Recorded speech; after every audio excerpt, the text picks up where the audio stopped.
We like to think that there's Nuremberg, and Jackson was pretty much one of the architects of the Nuremberg trial, and then there's a direct lineage to the hybrid tribunals, Rwanda, Yugoslavia, and then the International Criminal Court, of which you were the president of. Is that true? Yeah, that's the way it is for me. I mean, I'll talk about it also along those lines a bit in my talk later this evening. Jackson is one of the big names in international criminal justice. So everybody who gets a bit more into depth with this topic, knows who he is. I mean, he's really a household name, and perhaps he's the household name, really. So, of course, there's a huge gap between Nuremberg and the ICC. But I mean, honestly, I'm very convinced without Nuremberg we wouldn't have had the ICC. So I was at the conference in '98, and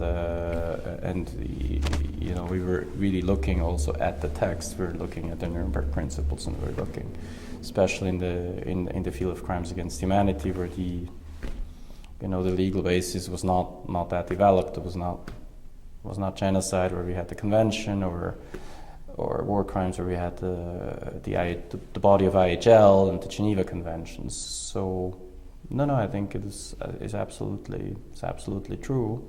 And the other connection for me personally, of course, is the crime against peace to the crime of aggression connection. And again, if you look at our website on the crime of aggression, you see it very prominently, a quote by Jackson. So, where is the crime of aggression definition at this point? Can you put in lay terms sort of where that political process is? Well, the definition is agreed. It was adopted in 2010, and everything is integrated into the Rome Statute. But the court's jurisdiction over the crime is not activated yet, because one of the things that we built into the agreement in 2010 was that there's a 7-year delay in the activation, because many felt that the court was not ready to take on this crime that usually has, strong political ramifications.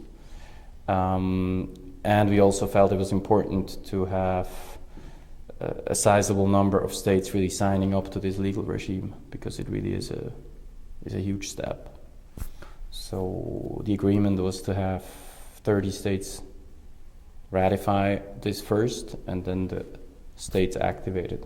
And we have now 15 states who have done so. We will have about 20 plus.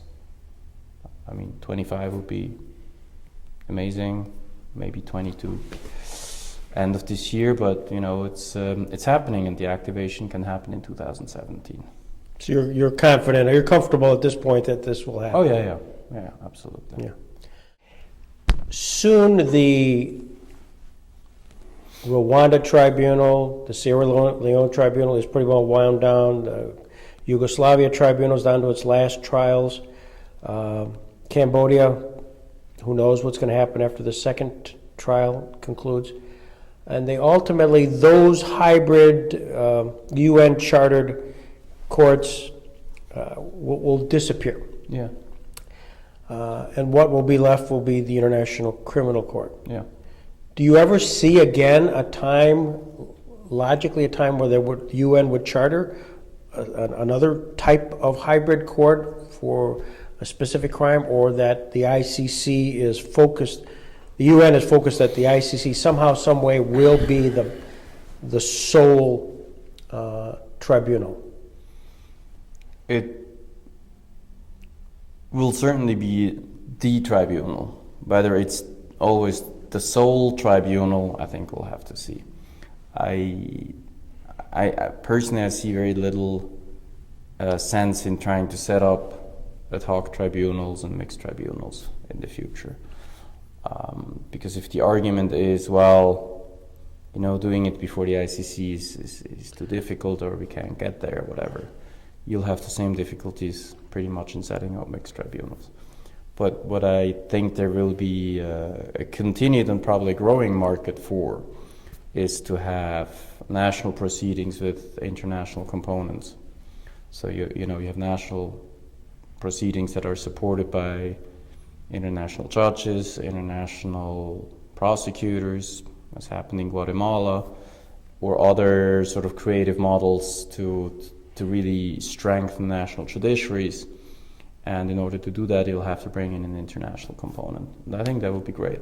I think that would be very much welcome, because that also, makes a lasting contribution to a national judiciary, which really, realistically, the ICC cannot make. The ICC can, put a select and limited number of people on trial, but they will not help build a national judiciary.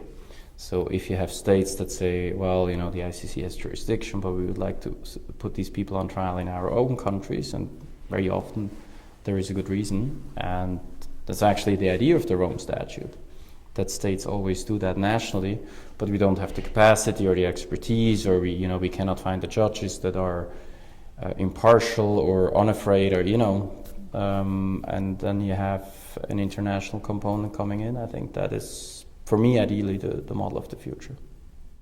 How do you know your country's position? How do I know my country's position? No, I mean, it sounds crazy, but I mean, Yeah. do you actually, when a vote is coming up, for example, and do you have a conference call with somebody back home to? It depends on what it is. So, we have our sort of parameters. So we have a framework for what we do and what we stand for. And 80% or more of what you do falls within those parameters pretty squarely, so you just decide yourself. Mm-hmm. And you have to apply your own judgment as to when you have to double check. So I think that's how we do it. We have votes all the time at the UN, and we don't have the type of ministry where you send everything back home and the people say, okay, let's vote. You vote again the way you did last year. We have a relatively high level of independence. But there are things that are run by my people back home. And your people back home really consist of who? Is there a State Department? We have a ministry, but if I think it's if I think it's sufficiently important for me to get this double checked and reconfirmed, then I'll speak with my minister and our political director. We go way back. We've done a lot of things together, and it's terrific. Good. So you're not going to tell me a story about David? Nothing you don't know yet, I think. No, I guess no. Well, let's say that's no. That's a no. Take that as a no. Thank you, Mr. Ambassador. I appreciate it. My pleasure. Thank you.